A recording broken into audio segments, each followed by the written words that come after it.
Good evening, and welcome once again to Vulture's Rainbow Theatre. I am your host, Damon Vulture. Tonight we continue the work of one of our four authors, Michael Terlouw, as we read chapters 10 and 11 of the Guns of Sotol Flats, a weird Western novella in which cowpokes face off against the powers of darkness. And now, Chapter 10, In the Squotileria.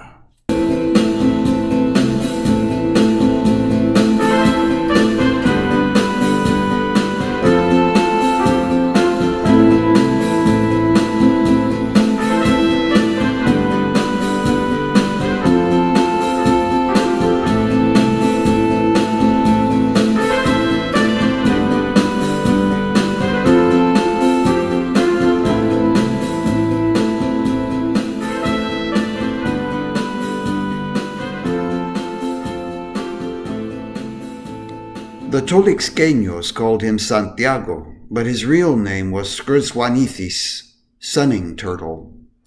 A turtle sunning on a rock was the first thing the holy man had seen when he'd taken the newborn Santiago from his mother and stepped out of the ramada where she had just given birth into the open air to name him.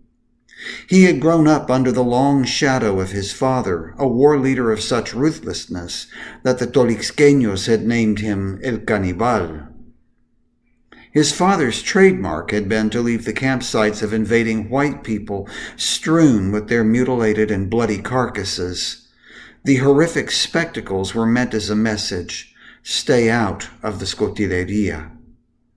Santiago followed his father's traditions. The results had been acceptable so far.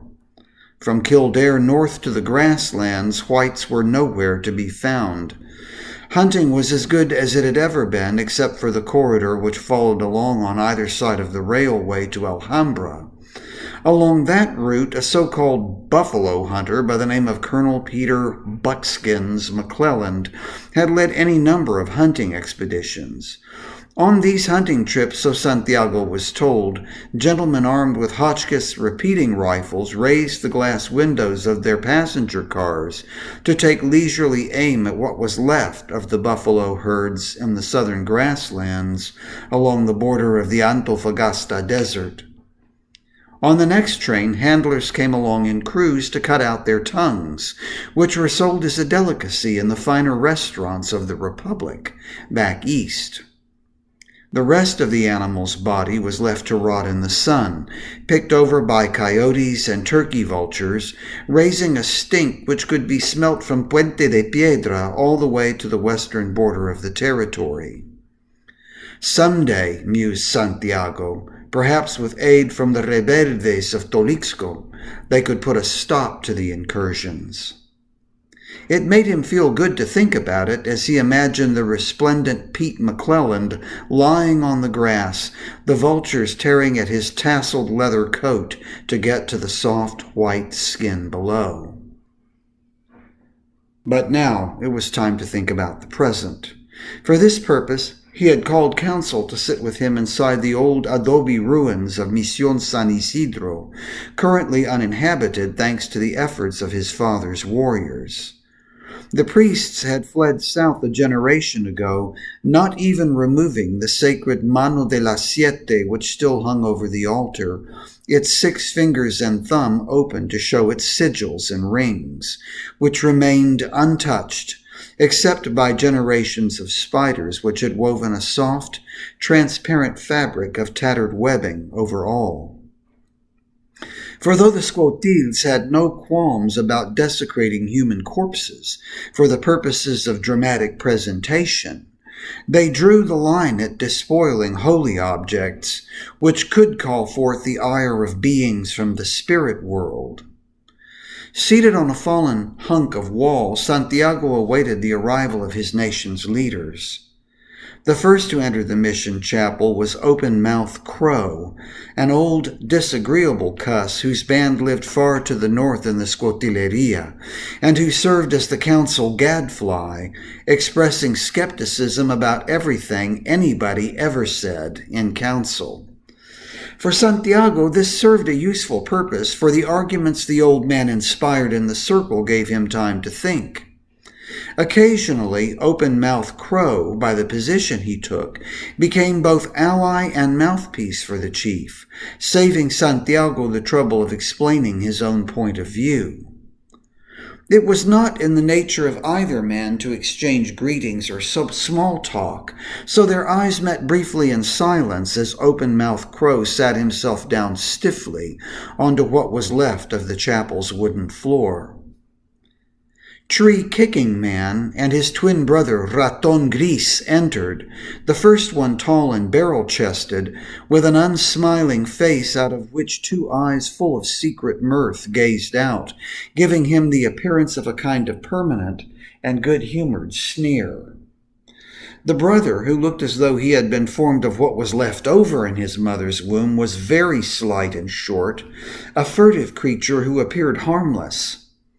Anyone who'd ever approached the man with aggression in his heart, however, had been unpleasantly surprised. Not many lived to tell that tale. Their band ranged mostly to the southwest of Navaja.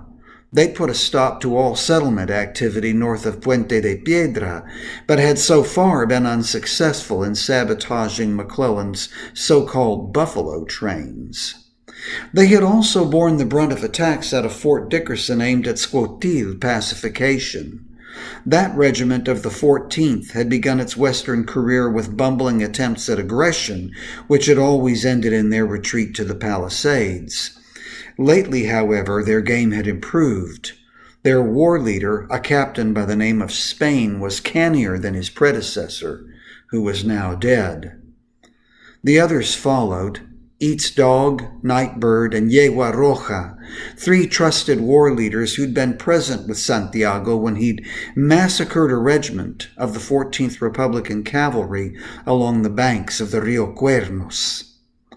The problems facing them now were far worse than an incursion of white warriors, and doubtless the solutions would be far more elusive. Santiago signaled his lieutenants to seat themselves in a circle. His own back was to the altar, with the Mano de los Siete overhead and behind. Taking it from where it leaned against the altar, Sunning Turtle produced the bishop's staff, which now served them for keeping order. According to the traditions of the tribe, a pipe was to be passed around the circle, but tobacco gave Santiago fits, causing him to cough and choke until he could not breathe.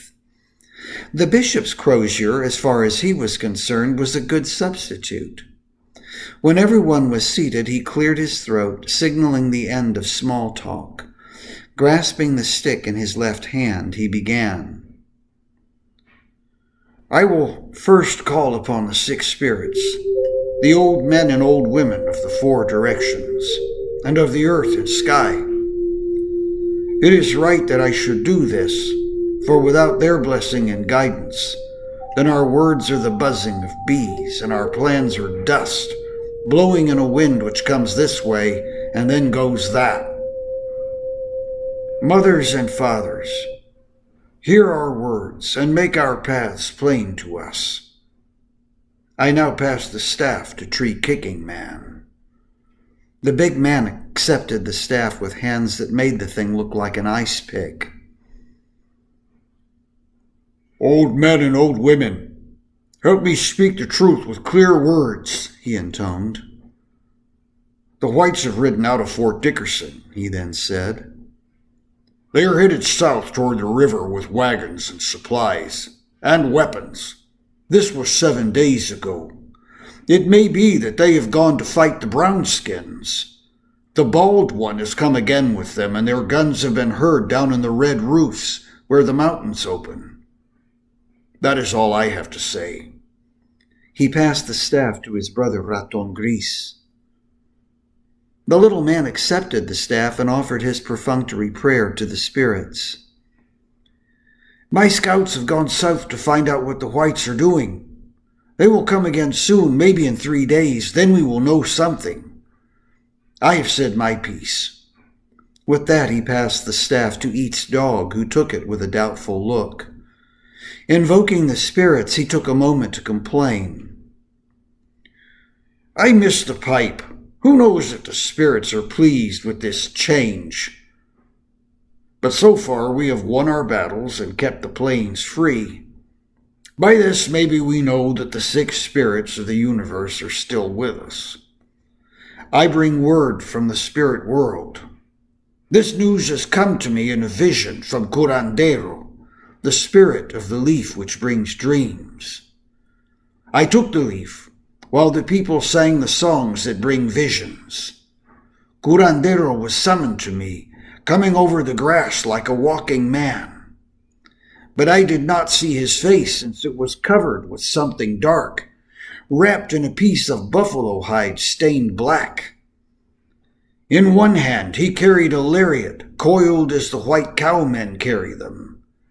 In the other he held the end of the rope, bringing it up to where his mouth should be. As if through the bag he bit a piece off the end of the rope. When he did this, a black cloud covered him. Then he was gone, and a voice from the spirit world said, "Night is coming. Night is coming." The voice said this 6 times. Then I awoke from my vision feeling afraid. I cannot find its meaning, but maybe others have heard or seen something which pertains to this dream. That is all I have to say. After Nightbird accepted the staff, he remained quiet for some time, as the warming desert wind blew through the cracks of the walls and the crude wooden shutters in the windows of the old mission. "Mothers and fathers, old men and old women," he invoked finally. "May my words be true and clear when I speak. Brothers, the news is good from the north. No whites have come to disturb our grass, no warriors in blue to patrol our hills. I do not think it will always be so, but for now, we have peace in the Squotilleria. But the dream of Eat's dog disturbs me greatly. It may be that I have something to say about it." Nightbird reached into the pouch he wore on his belt and pulled out something which looked to the others like a cigar. Unlike a cigar, however, it was black. This object he held up for the others to see. "One of my scouts found some of these along the iron road which comes down from the north to the big town of the whites. It smells good, like the sweets our children get from the traders down by Fort Dickerson. There was another such cigar as this, but the man who smelled of it put his tongue to it and bit into it, as in the vision of Eat's dog. When he did this, he fell from his pony to the grass. At first we thought he was poisoned, but after a while he awoke with eyes that had changed in the way they looked at us. He said the sun hurt them.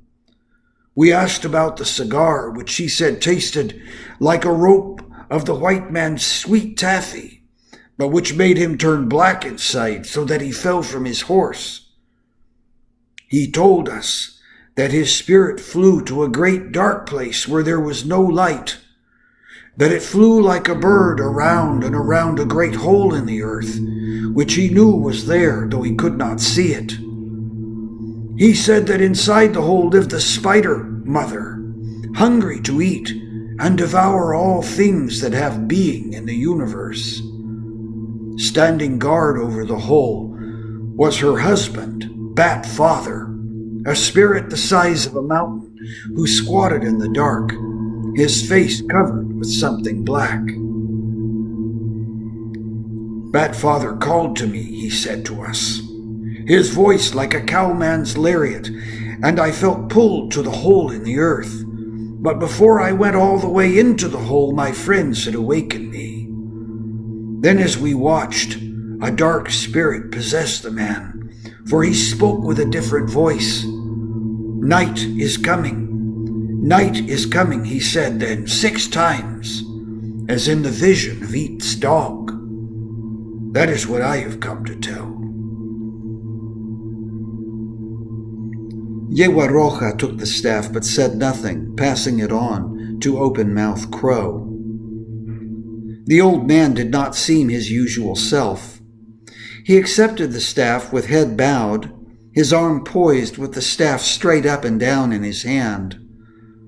For a moment, it appeared to the others as if he were gathering his thoughts, and then he began to strike the downward tip of the thing against the wooden floor, rhythmically. He began a chant then, one which the others recognized after a few notes, a song the purpose of which was to ward off evil and physical threat. The others joined in as Open-Mouth Crow beat the bottom tip of the staff against the floor to keep the beat, the sound reverberating like a loud, low heartbeat through the ruins of the old mission. When the chant ended, Santiago expected one of the old man's usual diatribes, but without ceremony, he passed the bishop's staff with great solemnity back to the chief, thus completing the circle of the council. Fathers and mothers of the universe, let the hoop of the nation be left unbroken. Show us the right road, either away from the darkness that comes, or through it. Now may my words be the right words. Help me to pick the right path for my people.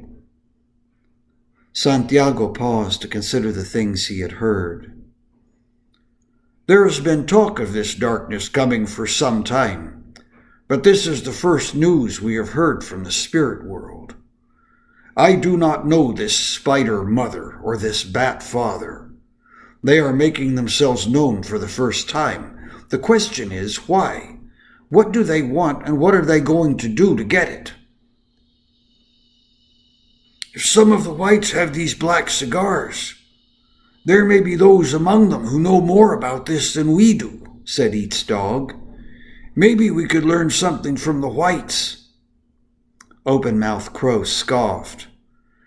Which of those pale skins would we talk with? I mean, if we want straight answers.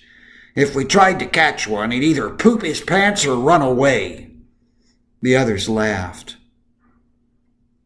Santiago said, I know a couple of guys who might be able to help, but figuring out where the hell they are right now is going to be a problem.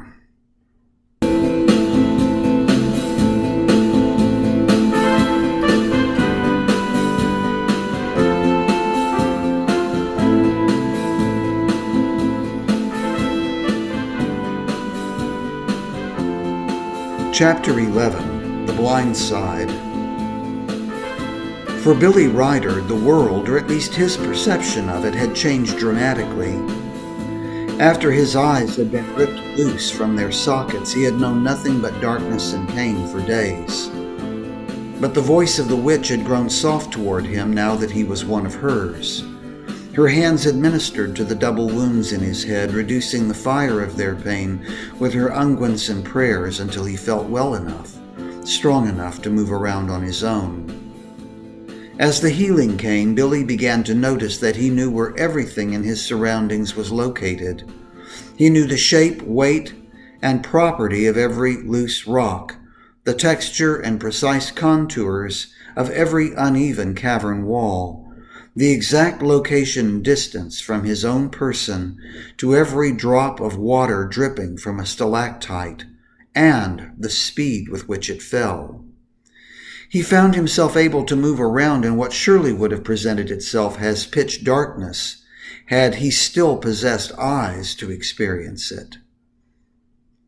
At the end of the second week, Doña Zopilota gave him 2 small orbs made of some kind of weighty glass, and though Billy could not see the colors of them as he would have once upon a time, he could still detect the location of iris and pupil in each of them.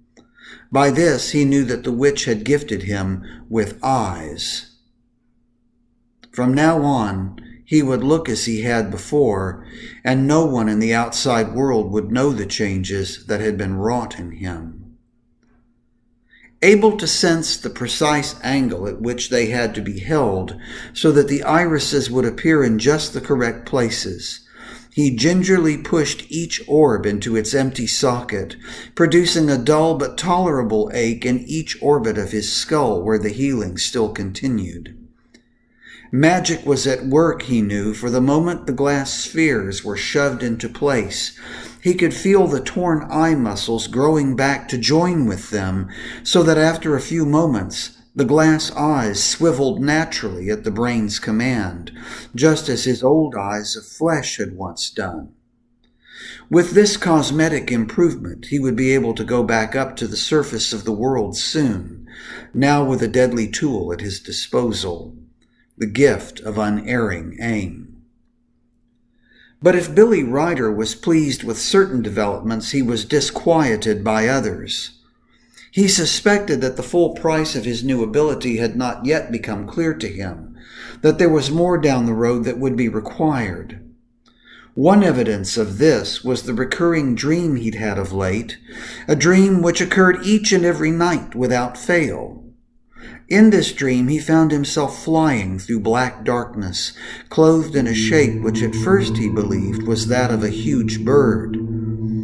But as he became increasingly aware of his physical form, he began to realize that he was covered with fur, that he was keeping himself aloft on black currents of air with wide leather wings stretched over bone, that his face, though bird-like in its configuration, possessed a leather beak full of oily fangs. At times he could hear himself calling out, his voice a high shriek which echoed off invisible canyon walls like the cries of seabirds near steep seaside cliffs. Though he could see nothing at all, he gradually became aware of thousands of creatures like himself, flying around and around in a wide circle about an invisible but discernible center. In the floor of the canyon around which his flock hovered, a giant hole opened in the earth, a hole bigger than any crater on the moon. A great open mouth which he could not see but which he could sense clearly. And from the dark inner recesses of that hole came a pull, as if a giant spider had attached an invisible strand of web to him and was attempting to reel him in by slow degrees, to reel him in until her jaws could close around his winged form and devour him whole. And presiding over this vortex of darkness, directing its winds and the movements of the flying things, was a creature which squatted invisibly in the dark, a thing which possessed wings the width of a storm front, a gigantic horned being who kept the terrible contours of his face covered with an immense veil. As he flew with the myriads of other creatures like himself, hurtling through the darkness in miles-wide circles around the canyon with its bottomless hole, he knew, as they all did, that eventually they would be pulled down, one by one, into the black web of Yut, the soul of darkness, there to be eaten like trapped flies. It was from this vision that Ryder awoke after every sleep, until it dawned on him that he was not experiencing a recurring dream, but the actual condition of his own soul when it was loosed from his body during sleep. The unseen canyon, with its great hole in the dark, was a real place, and the invisible, implacable pair which presided over it were real beings, beings whose names he had heard in the rites of the witch, whose disciple he now was. The lady and lord of that abyss were none other than Yut, the spider goddess of devouring time, and Ma'ath, the bat-winged guardian of the mouth of darkness. As he had once belonged to the hand of God and the seven saints his fingers, he was now and forever the minion of the two.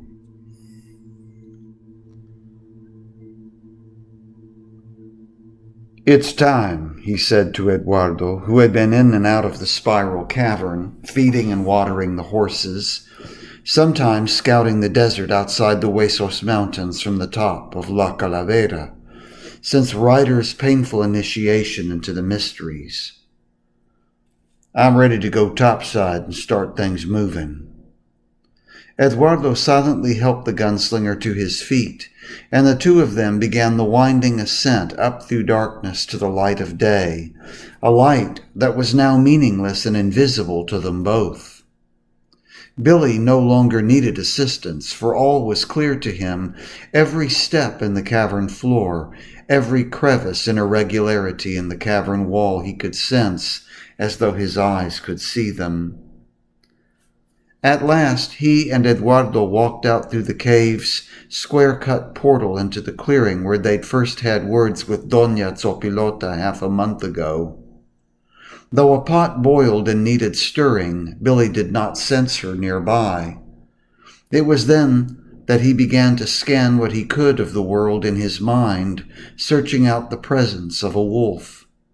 Among the trunks of scrub oaks, whose exact number he knew, out under their twisted branches he found her, following her with his awareness for just a moment, as she sniffed an area of ponding blood under her latest sacrifice, a coyote now hanging from a tree limb, its feet bound together and to the tree by cut strips of rawhide.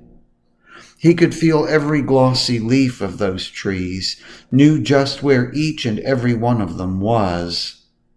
The detail of the world was almost overwhelming to Billy, but there was something else that also threatened to overrun his senses. Above his head he could feel a great emptiness, an open expanse into infinity. Where once he would have seen blue sky above him, now it felt as though he were hanging upside down over a vast and bottomless pit. He tore himself away from noticing that and let his senses be filled with the world around him. Billy was amazed at what he could perceive. If he listened carefully, he could even pick up the wind whistling through a rocky crevice on the far end of the bowl which was formed by the Huesos Mountains. And if he listened even more sharply, he could pick up the scurrying footfalls of mice in the desert floor as they sought for seeds and evaded the sight of preying fowls which hovered overhead. His sense of smell was heightened too, he realized. It wasn't so much that he smelled things with better facility than before the loss of his eyes.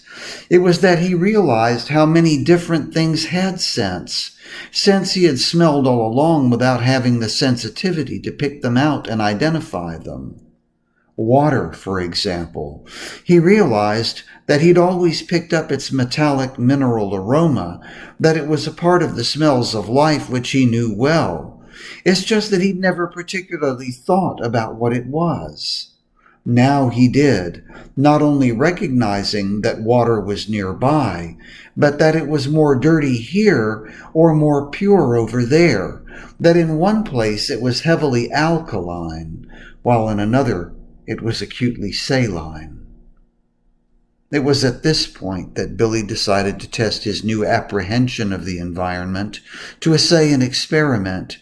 He pulled free the little leather loop over the hammer of his gun, took a moment to loosen it in its holster. Next, he scanned with his mind through countless objects until his attention was held by a single desiccated sparrow hanging by its feet from a twisted branch of one of the oaks at the edge of the clearing. Absolutely certain of its location and distance, completely aware of the wind's speed and direction, he let his hand hover over the handle of his peacemaker. Suddenly he drew, firing a single bullet at the distant sparrow, severing the tiny piece of twine which held it spinning in the wind. Down it fell to the ground. Billy knew the exact spot where it had landed. He turned to Eduardo. "All right," he said. "We talked to El Calvo. We gather the folks Don Jose said gather. We fight this shadow, whatever it is. And after we've done what we have to do, it's payback. I won't forgive. and I won't forget." "Bueno", said el tiburón, "ya nos vamos."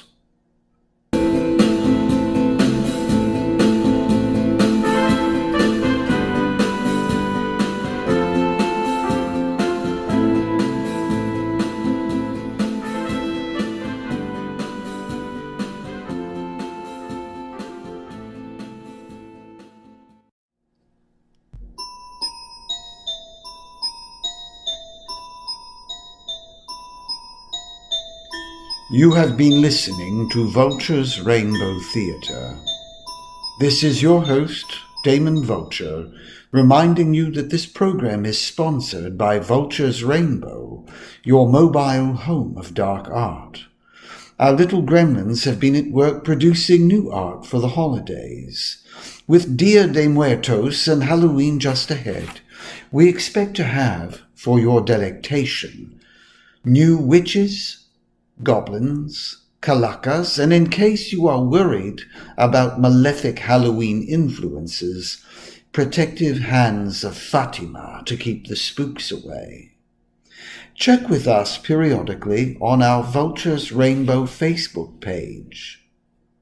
This is Damon Vulture wishing you good night and dark dreams.